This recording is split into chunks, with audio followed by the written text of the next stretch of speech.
everybody, Queenbee here. Welcome to the channel. Welcome back to more Subsistence, and it's an Alpha 56 Subsistence update. Yes, it has dropped, and yes, it looks pretty cool. I'm gonna stand here. I'm gonna do a bit of fishing because I'm gonna need to do a bit of scrolling through the notes. I want to share them with you. Lever action rifle. A new high-tier rifle can now be crafted at the workbench. The LA rifle uses the same 7.62 ammo cartridge that the existing rifle uses, but deals slightly more damage. However, this is at the penalty of a slower fire rate due to the lever action between each shot. So it's a more powerful and cost-effective weapon, so long as the shots are accurate. I've added stats for the LA in the player stats view. The LA rifle can also load a new ammo type, which the basic rifle cannot. We'll get to that in a little bit. But the cost for the lever action rifle is 2,100 power, 210 mass, 6 planks, 5 iron bars, and 20 parts, 20 weapon parts. Wow. Now, Cold Games has got a short video of the rifle in action. I don't know if we're going to be able to craft it up today. I hope we might be able to, but who knows? If you want to see that video, I'm going to include the link in my description, so do check it out. It's pretty incredible. It's great. What we got? Small fish? Okay, let's reel this in, and then we'll get another one. Perch. This is what I like the sound of. It's the aesthetics, guys. The beauty of the game. Moonlit nights and moon cycles. I've finally taken some time to work on the nighttime visuals, and I've added a dynamic moon cycle. This isn't a total nerf to the darkness of nights. The moon moves through its own cycles. Currently they're set to 8 days, and the light emitted is dictated by its fullness, so there will still be many near pitch black nights. I've also tied it in with the weather system, so such that if the skies are overcast, it will deprive players of brighter lit nights. I considered tying it in with months and seasons, but given the adjustable nature of seasons, I thought best to leave it as a separate system. Catchy fish. Physics-based destruction. Previously, when base items were destroyed, they would simply disappear with a destruction sound. I've now added individual destructible meshes for almost all of the pieces. Now, during raid attacks, building pieces will explode, collapse, and glass will shatter into physics-based pieces. I think this greatly helps the immersion during gameplay. And again, there's a short video that Cold Games has produced regarding the destruction in action, and I'm going to link to the destruction physics video that he's produced in my description, so do check that out. Okay, next thing, and this one again, like the moon, I'm super excited about this. I can't wait to see it. Something I love seeing in the long dark. The Aurora Borealis, Northern Lights. I've seen it once in my lifetime. So sometimes during clear nights, the Northern Lights will now be visible and light up the sky. This is not something that will happen every night, and the intensity will vary across the nights when they are visible. As with the moonlight, stormfronts will obscure their visibility, and then intensity will be muted by overcast skies. I think it adds some cool diversity, he says, to the world over the passing of time. I agree, and I can't wait to see it. It looks semi-clear. We may have an Aurora Borealis tonight. Who knows? It's so exciting. What else is exciting is a big performance overhaul.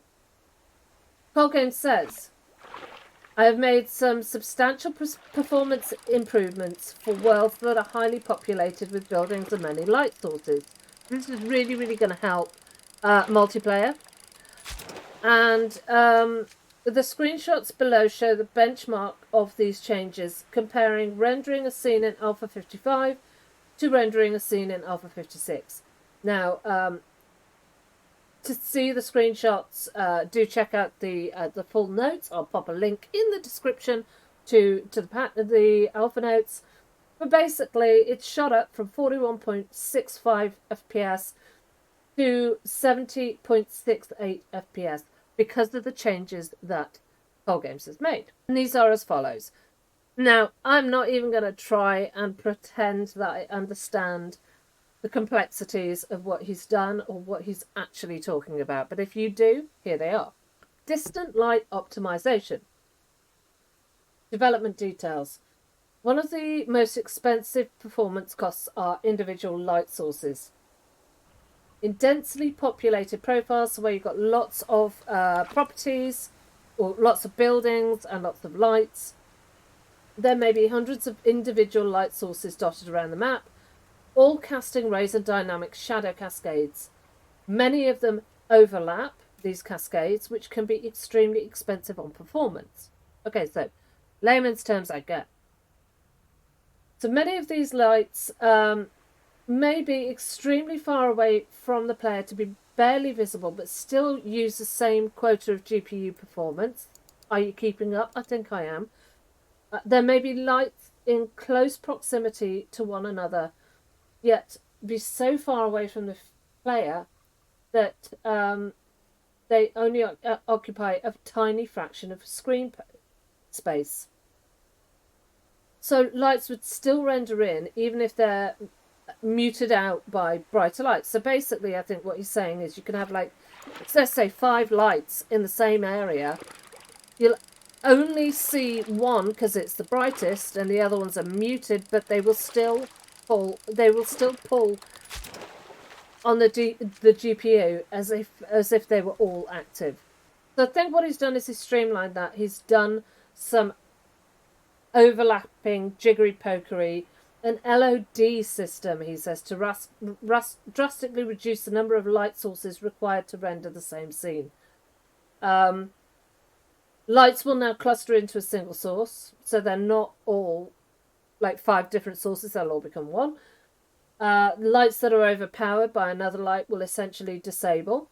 Lights that are entirely outside the current view are disabled completely. Got it. He does say there may be some quirks with this system, and he will continue to make tweaks moving forward. However, the performance increase is huge and should benefit many, many players. Next, another big performance improvement, putting buildables to sleep.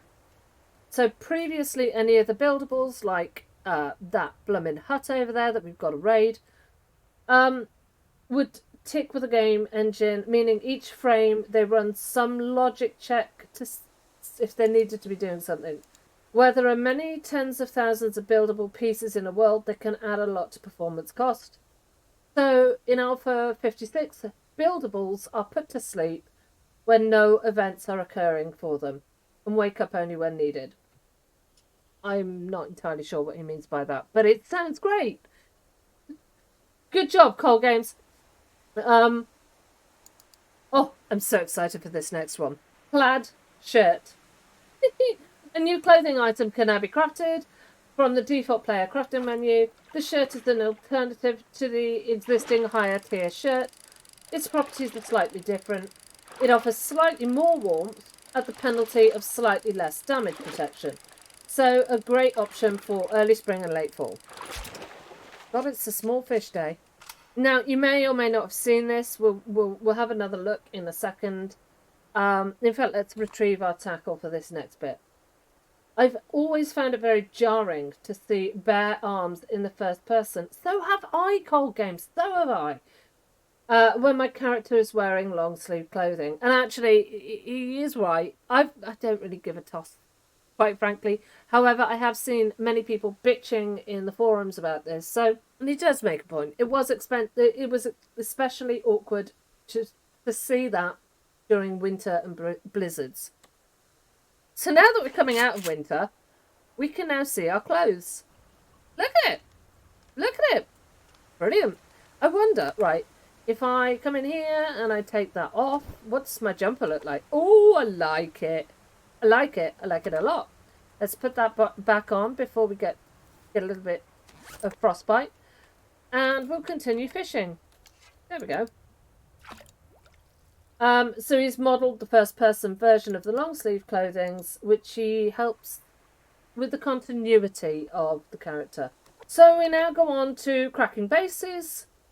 He's prevented BCU crackers and breacher charges being placed on BCUs when the server has PvP damage disabled. In addition to this, you can no longer extend the placement of either item, or the placement range of either item, avoiding the exploit of placing BCU crackers by extending their reach through windows. Oh, speed hack prevention. He's added logic to detect players using speed hacks on dedicated servers and kick them. So be warned, any of you mother truckers fancy coming and trying some speed hacking on my server, you be warned. Call Games has you covered. Fly hack exploit patched. Some players reported a physics exploit allowing players on servers to defy gravity. This should now be patched. Hackers are unfortunately a reality, he says, but something I'm always looking to patch and prevent as I continue development. So he does appreciate all of your reports. Right, into the mines with me. Come into the caves. Phosphate ore. We have a new ore, guys. Unrefinable. Phosphate ore and phosphorus is now a new ore type that can be found while exploring the cave systems. Phosphate ore is somewhat rare, can be processed into phosphorus in the refinery. Each piece of phosphate ore yields 3 phosphorus once processed, which leads us on to incendiary rounds, rifle rounds. So for this wonderful new bolt action, lever action rifle, phosphorus can now be crafted into incendiary rifle rounds. You can press left alt to switch between your ammo types. Incendiary rounds deal the same initial damage as their standard counterparts, however, will catch the target on fire for around 10 seconds, doing additional damage. Jumping into water will extinguish the fire, so if you're on multiplayer and you've got PvP and some mother trucker hits you with an incendiary rifle round, jump in the water. Good to know. Another thing that seems small, but it's a big thing. We've lacked it for so long, and we've all wanted it. Shift, right click, to split item stacks. Amen. Amen is all I can say to that. So when splitting stacks, rather than having to right click on the item, you now simply hold the shift key. Oh, that's so good.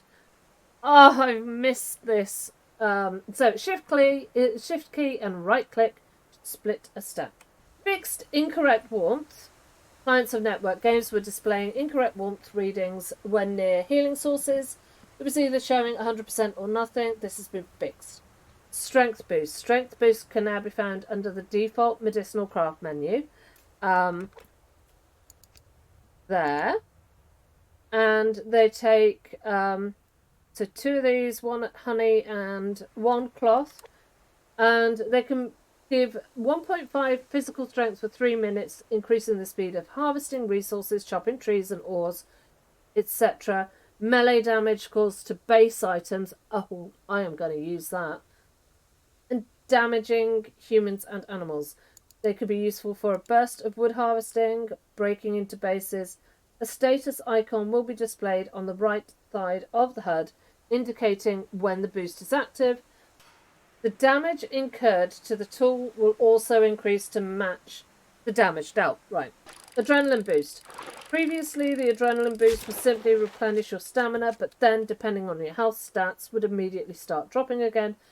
Now, the adrenaline boost provides unlimited stamina for 3 minutes, regardless of your physical condition.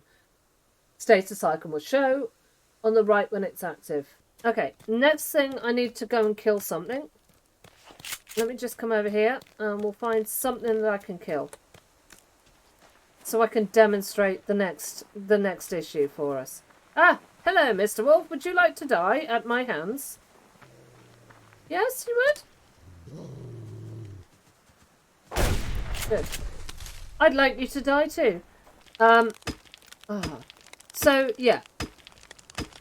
In Alpha 55, you had to jump in the water to wash your hands or to fill your canteens.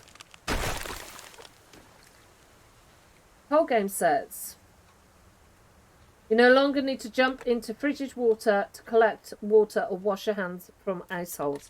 Absolutely. Look at that. Let's drink this and we'll pop it down there. Oh, marvellous. Excellent. So let's continue fishing. Structural integrity. Work in progress are not currently enabled in this update yet. He spent a full month working on the element of structural integrity systems for base building, restricting floating bases, ensuring bases are structurally sound or otherwise will collapse. The system is working well for the most part. However, there are loose ends that need tying up, and he didn't want to delay this update any further. So it is a work in progress. There is another video. The video is linked in my description, and you go and check that out. It's incredible, guys. And if you worry about, what about my base on the water and we'll have to restart, and or you just don't want structural integrity in your game and you want to still be able to craft floating bases, there is going to be a toggle. I understand that there's going to be a toggle on and off. So when that does come in, don't worry. You can play however the fuck you want to play. So it says he plans to... So obviously there's the video up. The link is in the description. He plans to revisit and complete this in the future. Right now it's on hold, and he would welcome feedback on the eventual introduction of this feature. It's getting dark, and there's going to be no Aurora Borealis tonight, boys and girls. That's ridiculous. Now, you miserable little shits who completely trash the whole elevator thing, and you all bitch about, oh wow, we only got an elevator. Well, actually, I think the elevator's pretty cool. I've never actually put one in, but I think it's pretty cool.